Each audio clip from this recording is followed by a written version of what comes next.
নতুন করে সরকার বিরোধী জোরালো আন্দোলন গড়তে চাইছে বিএনপি।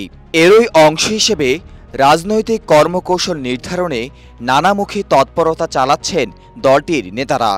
নির্দলীয় সরকারের অধীনে দ্বাদশ সংসদ নির্বাচনের দাবি আদায়ের আন্দোলন ব্যর্থ হলেও হাল ছাড়েনি রাজপথের প্রধান এ বিরোধী দল।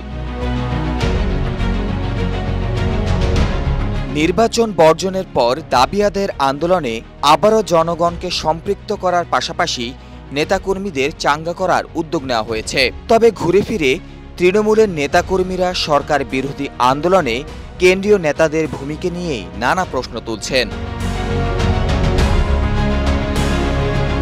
502 সদস্যের কেন্দ্রীয় নির্বাহী কমিটির অধিকাংশ নেতাকে মাঠে না পাওয়ার অভিযোগ তাদের। কেন্দ্রীয় কমিটিতে শতাধিক নেতা আছেন, যারা অনেকে পদ নিয়ে নিষ্ক্রিয়, অনেকে বিদেশেও পাড়ি দিয়েছেন, আবার নিজ পদের কাজ কি তা জানেন না বেশিরভাগ নেতাই।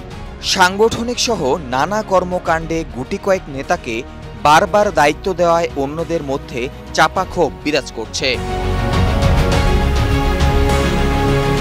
এছাড়া পদ নিয়ে নিষ্ক্রিয় আছেন 80 জনের বেশি নেতা। তাদের মধ্যে অনেকে অসুস্থতার কারণে দলের কোনো কর্মকাণ্ডে অংশ নিতে পারেন না। এছাড়া স্থায়ী কমিটিতে 5টি সহ শূন্য পদ আছে 130টির মতো। তাদের মধ্যে বেশিরভাগ মারা গেছেন, কয়েকজন পদত্যাগ করেছেন, আবার বেশ কয়েকজনকে দল থেকে বহিষ্কার ও অব্যাহতি দেওয়া হয়েছে।